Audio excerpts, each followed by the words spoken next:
حضرت عمر کا زمانہ ہے، آپ جانتے ہیں ہاتھ میں کوڑا رکھتے تھے، تو آپ جا رہے تھے، ایک شرابی تھا، ہاتھ میں اس نے بوتل شراب کی پکڑی تھی، گلی کا موڑ کاٹا اس نے تو آگے حضرت عمر نظر آئے۔ حضرت عمر تو موقع پہ سزا دیتے تھے، ہاتھ میں درہ پکڑا ہے تو اس نے دل ہی دل میں کہا مالک عمر کے قہر سے بچا لے، پکی توبہ کرتا ہوں آج کے بعد شراب نہیں پیوں گا، اور جلدی سے وہ شراب کی بوتل بکل میں بغل میں دبا لی۔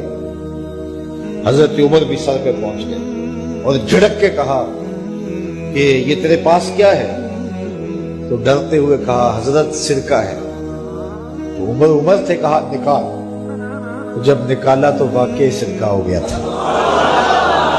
جو رب شراب کو سرکے میں بدلنے پہ قادر ہے، وہ رب گناہوں کو نیکیوں میں بدلنے پہ بھی قادر ہے۔ تو اس کے در پہ کوئی آئے تو صحیح، جھولی پھیلائے تو صحیح، ہم تو مائل بکرم ہیں، کوئی سائل ہی نہیں، راہ دکھلائیں کسے راہ روے منزل ہی نہیں۔ کوئی اس کی دہلیز پہ تو آئے، اس کی چوکھٹ پہ تو آئے، بلکہ اس کی رحمتیں تو بہانے ڈھونڈتی ہیں۔ بشر حافی ایک بہت بڑے شرابی تھے اور زندگی شراب کے نشے میں دھت گزرتی تھی۔ ایک دن گلی سے گزر رہے تھے، کاغذ کا ایک ٹکڑا دیکھا، اس پہ رب کا نام لکھا تھا۔ یار بندہ گناہ گار ہو بے ادب نہ ہو، گناہ گار ہو بے ادب نہ ہو۔ تو کاغذ کے ٹکڑے پہ رب کا نام لکھا تھا، اس کو اٹھایا، چوما، صاف کیا، خوشبو لگائی اور اونچی جگہ پہ رکھ دیا کہ یہ میرے رب کا نام ہے۔ اور شراب پینے پھر میخانے میں چلے گئے۔ وقت کے ولی کو الہام ہوا، جا ڈھونڈ بشر کو اور میرا سلام دے اور اسے کہہ کہ تیرے رب نے تیرے سارے گناہ معاف کر دیے۔ نکلا، پوچھا بشر کون ہے؟ لوگوں نے کہا وہ تو بہت بڑا شرابی ہے۔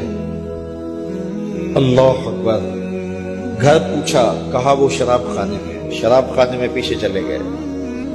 وقت کا ولی اللہ شراب خانے کے دروازے پہ دستک دے رہا ہے۔ اندر سے آواز آئی، کون؟ نام بتایا، کہا میں بشر کو ملنا چاہتا ہوں۔ کہا وہ تو نشے میں دھت پڑا ہے۔ ساقی میخانہ نے کہا کہ وہ تو نشے میں دھت پڑا ہے، کہا اسے ملنے آیا ہوں۔ اس نے جا کے کہا کہ باہر تیرا کوئی مہمان ہے۔ تو بشر نشے میں ہی ڈولتا ہوا ننگے پاؤں دروازے پہ آیا۔ اللہ کا ولی کھڑا تھا۔ کہا کہ تیرے رب نے تجھے سلام بھیجا ہے، تو نے اس کے نام کی قدر کی تھی اور اس نے تیرے سارے گناہ معاف کر دیے۔ بشر حافی ننگے پاؤں تھے، اس وقت نشے میں تھے۔ نشہ شراب کا تھا، لیکن رب کا سلام آیا تو یہ نشہ اس سے بھی اوپر تھا۔ جھوم اٹھے اور کہا کہ میں اب رب کا سلام آیا ہے تو اب میں ننگے پاؤں تھا، اب ساری زندگی میں جوتا نہیں پہنوں گا۔ عربی میں حافی ننگے پاؤں والے کو کہتے ہیں۔